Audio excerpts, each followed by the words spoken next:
Hola, ¿qué tal? Saludos cordiales. Bienvenido a Profundidad de Campos en el canal del Senado. Hoy vamos a conversar con una parlamentaria de la Cámara Alta, con una vasta experiencia y con mucha historia. Aquí está su ficha de presentación.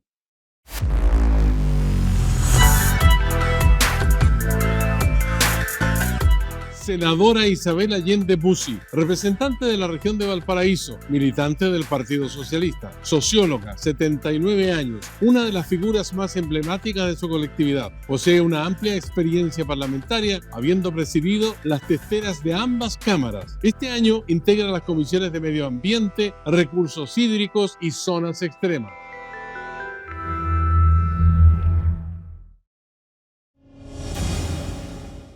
Senadora Isabel Allende, ¿cómo está usted? Muy bien. ¿Sí? Sí.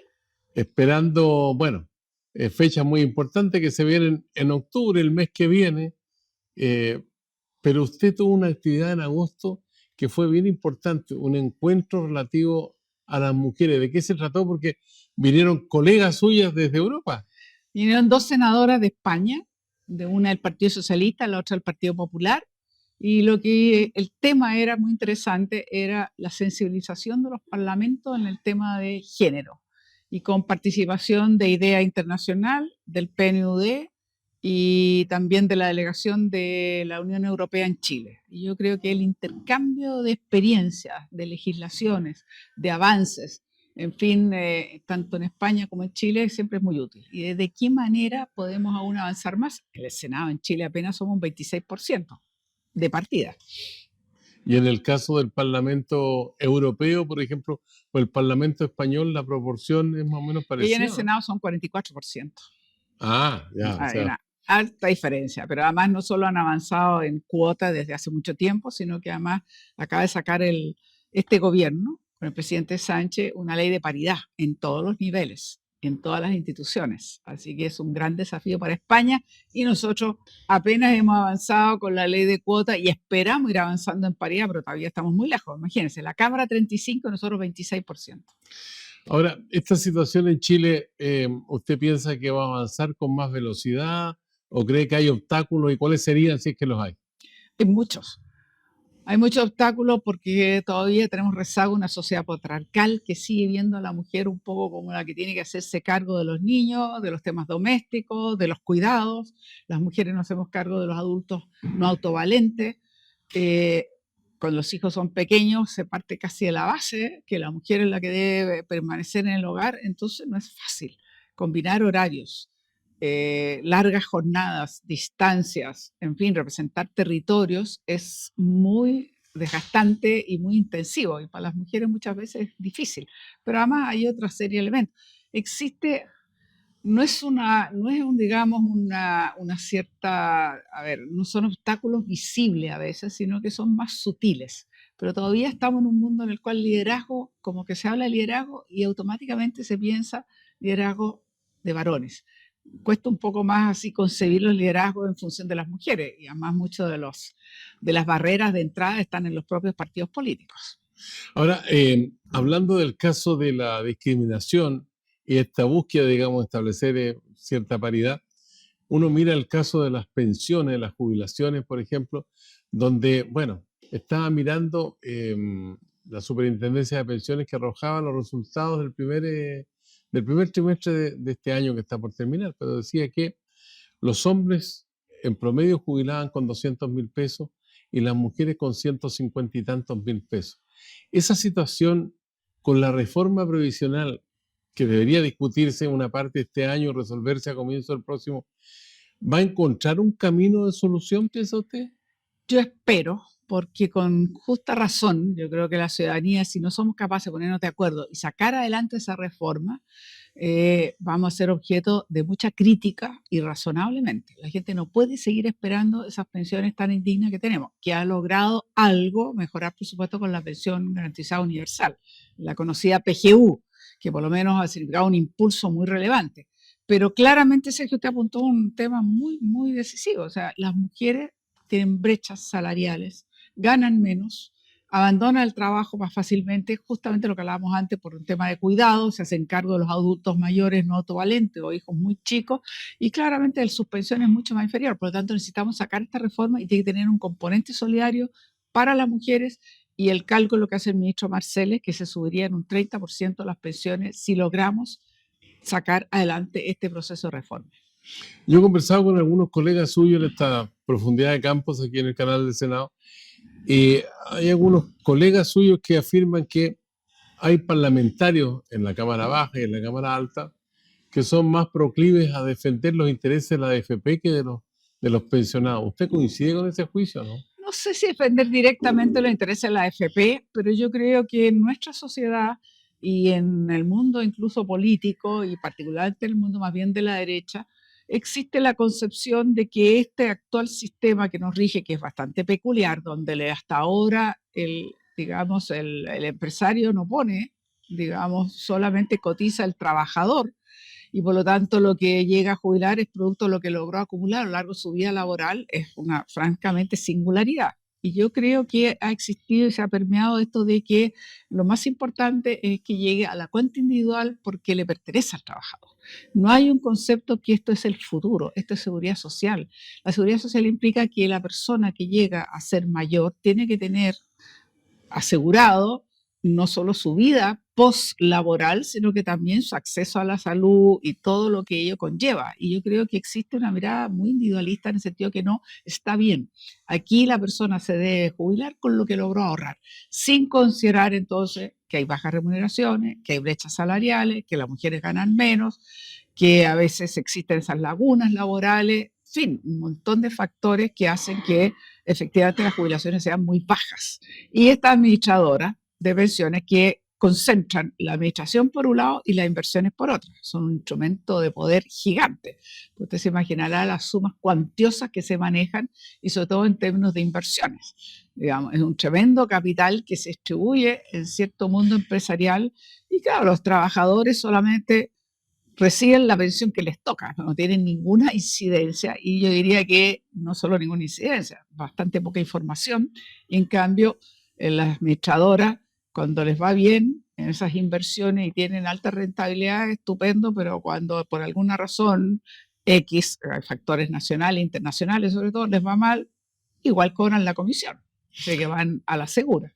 Ahora, otra de las preocupaciones que está latente y que no se ve como definitivamente resuelto, sino que en un camino de búsqueda de soluciones, dice relación con el medio ambiente. Tenemos contaminación de los suelos, del aire, de las aguas, en fin.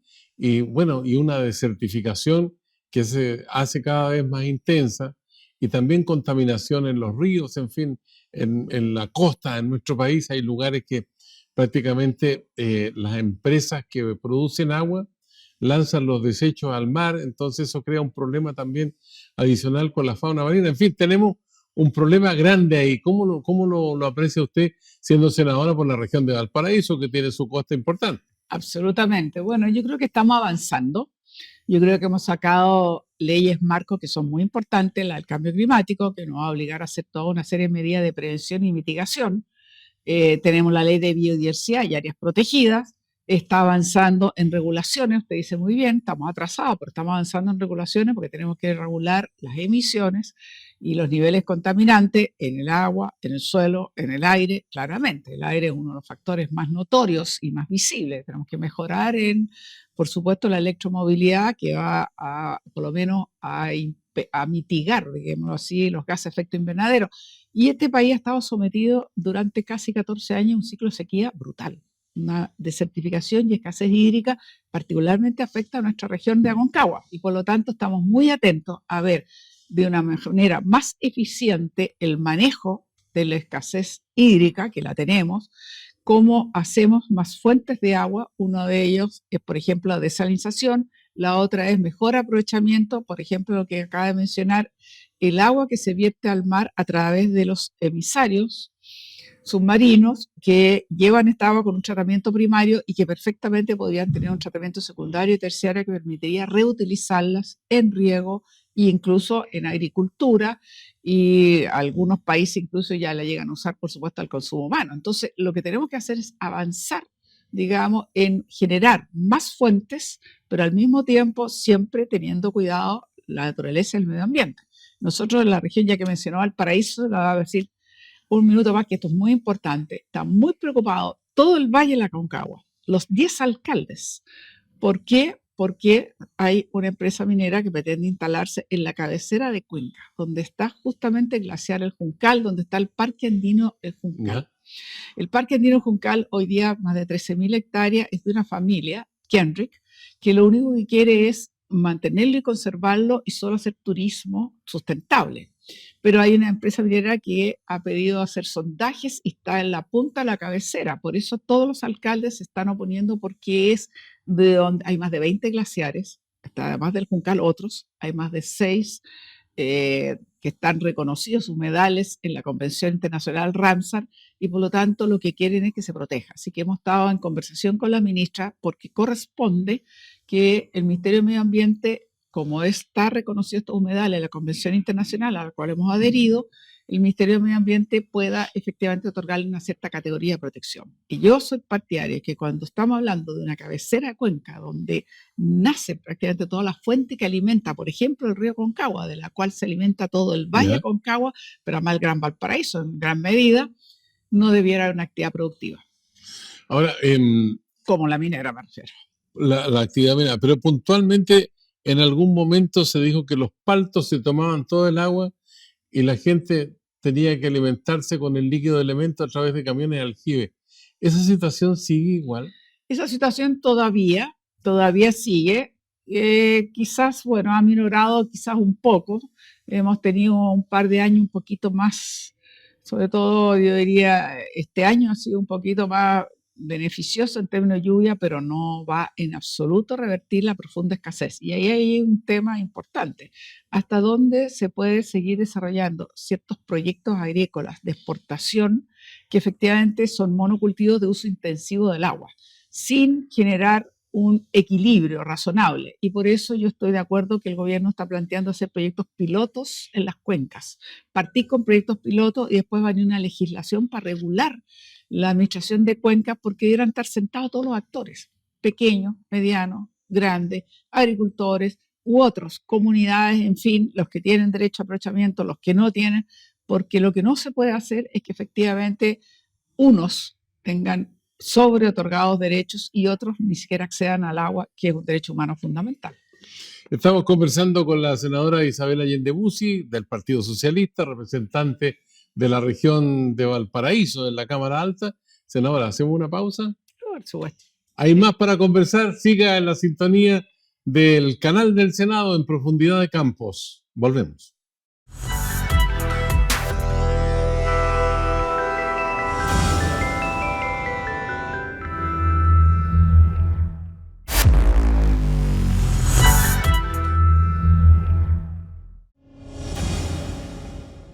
Ya estamos de vuelta aquí en Profundidad de Campos en el canal del Senado con la senadora Isabel Allende Bussi, región de Valparaíso, Partido Socialista.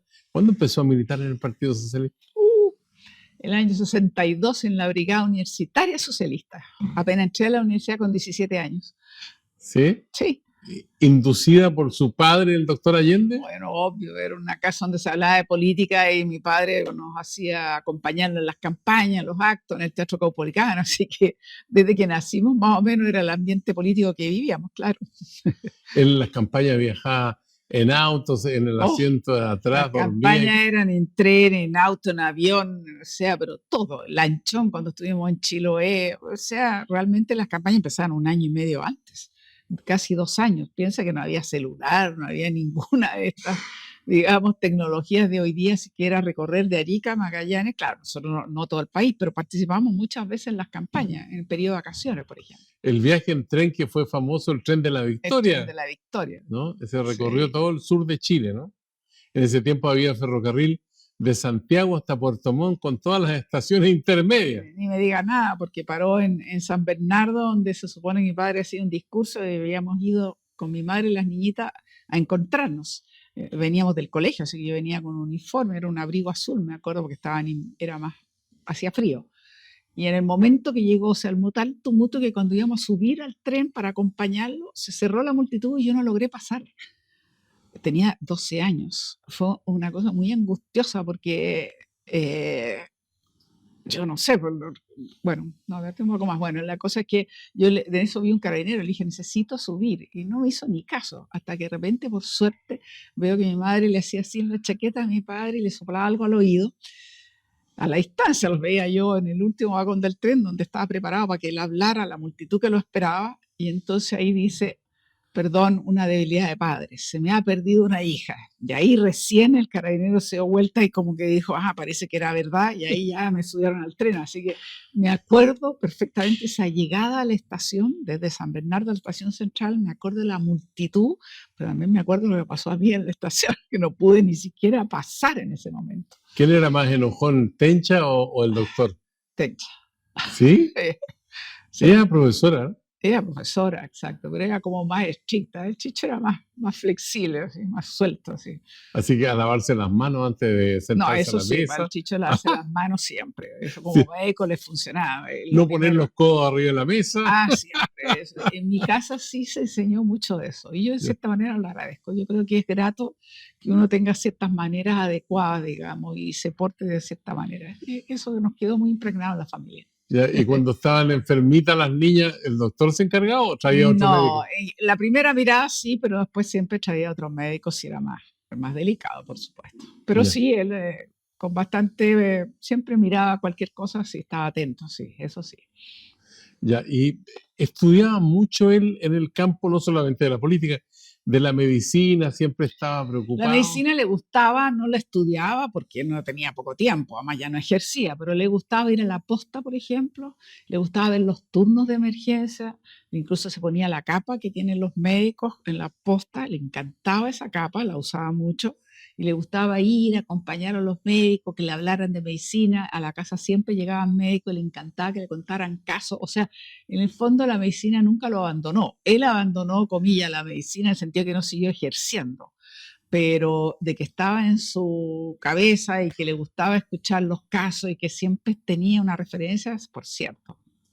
Parte de las emociones del recuerdo. Oiga, vamos a venir al presente ahora, con una nueva generación de parlamentarios y de un senador. Veámoslo mejor, a ver si lo ubica. Capaz que no lo ubica.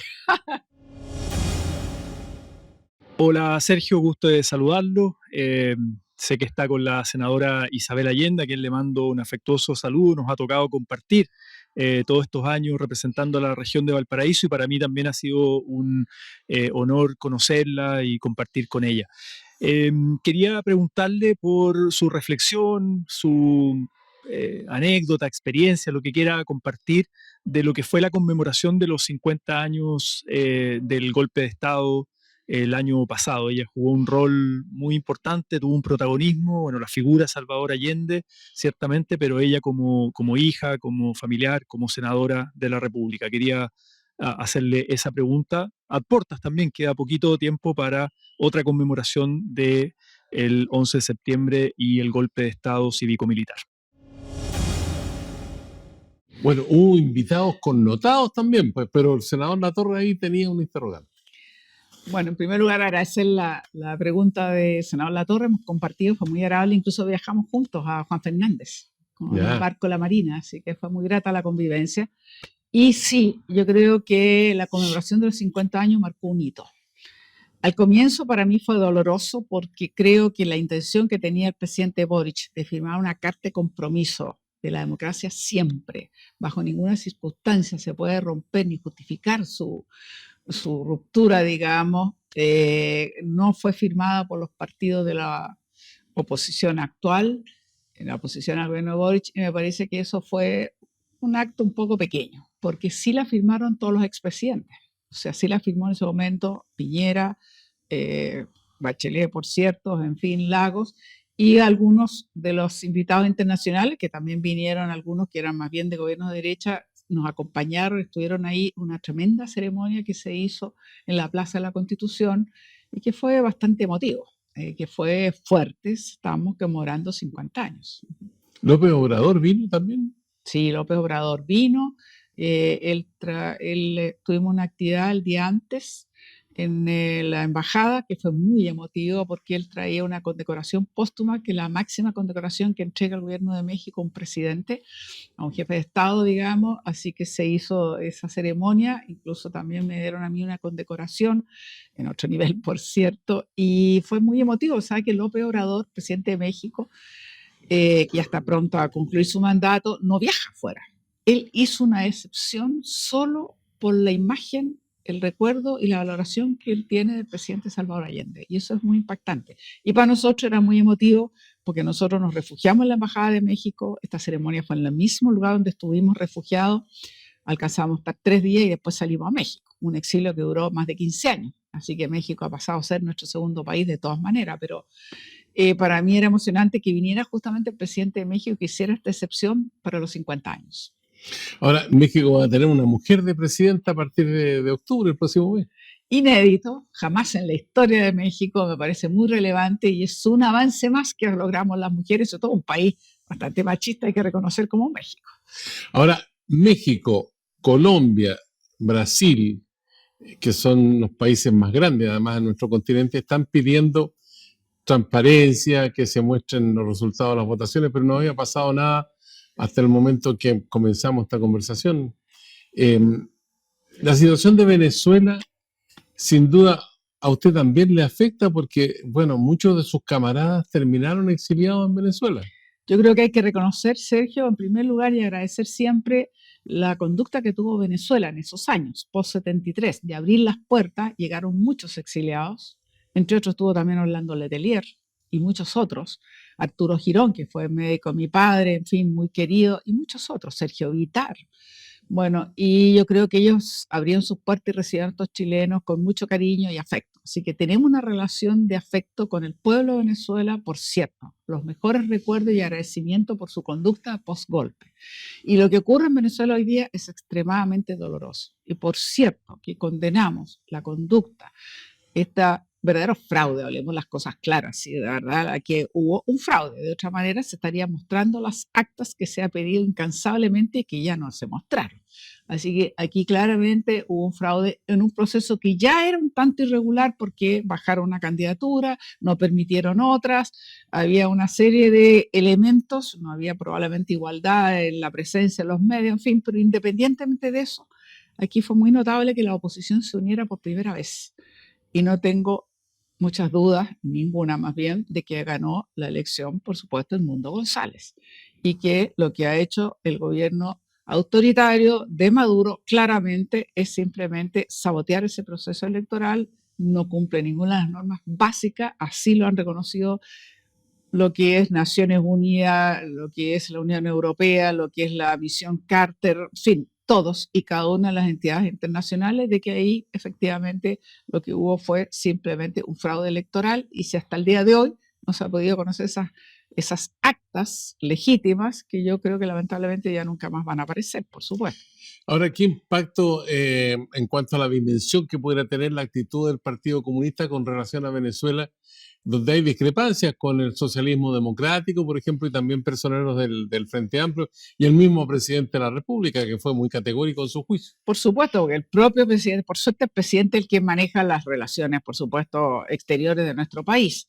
Es el liderazgo indiscutido y es así, siempre será así. Toda la política exterior nuestra es una política de Estado. Y por lo tanto, el presidente Boric marcó muy tempranamente y ha sido reconocido con un gran liderazgo muy tempranamente. Fue el primero que dijo, no puedo reconocer, no puedo dar por conocido este resultado si no han aparecido justamente las actas. Fue muy temprano que lo mencionó el presidente Boric. La conducta del Partido Comunista, efectivamente, sobre todo inicialmente, cuando no quiso nunca hablar de que era un gobierno autoritario, ni mucho menos una dictadura, la verdad es que yo he llamado un poco a la reflexión. Yo creo que ellos están equivocados. A mí me gustaría que ellos reflexionaran más profundamente porque aquí hay un valor muy central. Es la esencia de la democracia, las elecciones libres, informadas, regulares, por supuesto, la alternancia del poder. Y creo que es muy doloroso lo que se está viviendo en Venezuela, la persecución que se hace a los opositores, que se marquen las casas, que tengamos alrededor de 2.000 personas detenidas, no sé cuántos más vendrán, es muy duro. el fracaso que ya tuvimos, comillas, de intentar nombrar un presidente en ejercicio de facto, como fue el caso, no de facto, pero digamos el presidente Guaidó, que sí, el poder lo tenía Maduro y lo sigue teniendo. Entonces yo creo que los intentos que hizo, usted mencionaba, Colombia, México, Brasil. Colombia, Brasil, además limítrofes con Venezuela, países limítrofes, por supuesto, han intentado generar una salida que lamentablemente no se ve, que eso requeriría una conducta muy distinta, pero la conducta que está teniendo lamentablemente en el caso de Maduro es la conducta un poco clásica de los dictadores que no quieren abandonar el poder. Ya, ahora, hay una preocupación que está latente con respecto a la migración. Hay 8 millones de venezolanos, que es 25% de la población, que están fuera del país por razones económicas, también políticas, pero hay 700.000 venezolanos que están en Chile de esos 8 millones. Y podría aumentar la cantidad de venezolanos si persiste la situación en Venezuela, es lo que yo he escuchado de expertos en esta materia. Sí, yo creo que eso es uno de los temas, por eso yo llamo un poco a la reflexión, porque no solo los valores que están detrás en términos de la esencia de la democracia, sino que también pensar qué va a ocurrir con más. Se da cuenta un caso casi inédito donde más de 8 millones de personas migran y tienen que salir de ese país, y dentro de los cuales nuestro país recibe casi 800.000 venezolanos. Es muy doloroso pensar. Entonces, la repercusión que además tiene, no solo porque se asfixia una oposición que legítimamente gana, sino que además no se la deja manifestarse y provoca, además de la situación económica compleja, provoca un exilio que efectivamente, o una migración, si se quiere, que probablemente nos va a afectar a nosotros y que tenemos que tratar de coordinar, que es un intento que está haciendo Relaciones Exteriores en nuestro país, de ordenarnos un poco entre los países de la región para ver cómo podemos coordinar mejor esta acción de probablemente una nueva migración, no tan masiva como la primera, pero importante. Estamos a la vuelta de la esquina de octubre, 5 años del estallido social, y bueno, está por una parte lo que quedó como imagen, ¿no? De los incendios que pasó de iglesia, del metro, incidente, personas fallecidas, violación de los derechos humanos, es una parte. Pero la otra parte es las demandas que surgieron, yo lo noté, pensiones, mejor salud, educación, vivienda, y nada de eso se ha alcanzado. No, porque es bastante difícil, naturalmente, que legítimamente la gente aspiraba a tener garantías en salud, mejor educación, mejor salud, acceso a la vivienda, que no sea solamente que un acceso a servicio y la calidad de ese servicio dependiendo del bolsillo. Debería ser de accesos, digamos, importantes para la población. Yo creo que estamos muy lejos de lograr lo que se pensaba y lo que quisiéramos, pero vamos encaminados y tenemos que hacerlo. O sea, nosotros tenemos que llegar, lo decía antes, a asegurar a lo menos subir en un porcentaje importante la pensión actual y la futura. Tenemos que seguir trabajando un plan de emergencia habitacional, que el desafío de este gobierno era llegar a 260.000 viviendas. Lamentablemente se ha cruzado con el dramático incendio que hemos tenido en nuestra región y que afectó en Viña del Mar. En Viña del Mar y por Limache, supuesto, ¿no? Quilpué y Villa Alemana. Y Villa Alemana. Dramáticamente, eso se va lamentablemente a cruzar, pero por supuesto que tenemos que seguir trabajando en vivienda. Por supuesto que además de todas estas preocupaciones sociales está el tema de la seguridad, que ha pasado a ser el tema principal de preocupación de la ciudadanía y por supuesto este gobierno tiene que hacerse cargo. Entonces son muchos los desafíos y lo que nos corresponde es marchar tratando de encontrar respuestas, que algunas serán más lentas, otras irán más rápido, pero entender una cosa muy importante. Lo de octubre, que algunos despectivamente lo quieren bautizar así, el octubrismo, fue como la saturación de profundas desigualdades, tuvo esa connotación del maltrato, del abuso, las desigualdades, de las injusticias, de ahora que está tan presente, de que no es lo mismo la justicia para unos que para otros, algunos a lo mejor con más recursos que aquellos que no acceden, digamos, a lo mejor a buenas defensas, en fin, todos estos temas hicieron carne y la gente salió, digamos, en lo que se ha llamado este estallido, que tuvo estas manifestaciones violentas en algunos casos y delictuales, pero hablar solamente con estallido delictual me parece que es un profundo error y una gran ceguera, porque está latente la sensación de abuso, la sensación de falta de seguridad en el futuro, la sensación de qué hago si me enfermo, la sensación de decir por qué no accedo a una mejor educación, o por qué tengo que pagar o endeudarme por una operación o para poder acceder en el mundo, digamos, a la salud privada o la educación. Entonces yo creo que está latente y por eso necesitamos buscar respuestas que le hagan sentido a la ciudadanía. Y en ese sentido nos exigen ponernos más de acuerdo y tratar de mirar el conjunto y no tratar de sacar partido solamente a la respuesta inmediata. Bueno, lo que usted describe quiere decir que hay una tremenda deuda. ¿Eso podría significar otro estallido social y que algunos digan no lo vimos venir? Sería muy fácil decir no lo vimos venir, pero ya a esta altura 2 veces tropezarse con la misma piedra sería un poquito mucho. Entonces, yo creo que hay que estar consciente de que este malestar existe. Yo creo que el estudio del PNUD también lo mostró. Lo mostró que además hay una desconfianza, hay una sensación de descrédito y de desconfianza hacia todas las instituciones. La justicia, el parlamento, los partidos políticos, el mundo de las políticas públicas. Entonces hay que ir buscando respuestas que le hagan sentido a la ciudadanía, que vamos a conectarse, que sientan que vamos bien encaminados, porque nadie puede descartar. Yo no digo que va a estar a la vuelta de la esquina, pero ojo que ese malestar existe. Ya, antes que se nos termine el tiempo, que vamos a una velocidad increíble, pero yo tengo 2 cosas de Valparaíso acá anotadas. Una, el tren Santiago-Valparaíso, y la otra, el transporte en el Gran Valparaíso, que hay una renovación en este sentido. ¿Usted está expectante de esta renovación del transporte en Valparaíso o en la región? Y al mismo tiempo, este tren que parece ya el cuento de algo raro. Digamos. Mire, Valparaíso, lamentablemente, Sergio, tengo que decir, me duele, porque Valparaíso, el tren es algo largamente anhelado, va, pero va lento, no vamos a tener nunca un tren antes del año 2030, así que no nos hagamos ilusión. La expansión del puerto, otro tanto, que es muy necesario, el Valparaíso y complementario, por supuesto, también el puerto San Antonio, ambos son complementarios. El gran proyecto del Parque Barón va, pero estuvo también retrasado por X. El transporte público es muy deficiente y ha sido muy criticado por la Contraloría y necesitamos ese llamado a licitación, aunque sea gradualmente, pero es indispensable. Usted sabe que en Valparaíso todavía tenemos corte de boleta y van los buses a toda velocidad y tratando de recoger pasajeros y además con corte de boleta. O sea, de verdad, las peores condiciones. Así que yo creo que la licitación es impostergable. Y el tren, yo espero, inchalá, de que realmente el tren llegue, porque tenemos que darle una señal a Valparaíso, si no puede ser que todo queda postergado, no hay una gran inversión y Valparaíso quedó muy afectado con el estallido, fue una de las ciudades y lugares, digamos, donde realmente se resintió muchísimo el comercio, los pequeños locales, todo, y hasta el día de hoy se ve visible, y por lo tanto necesitamos levantar ese Valparaíso. Ahora, ¿hasta qué punto van a asumir en la coalición de gobierno todas estas falencias que hemos comentado y que hemos hablado en las elecciones de octubre, que hay que elegir elección municipal, elección de gobernadores?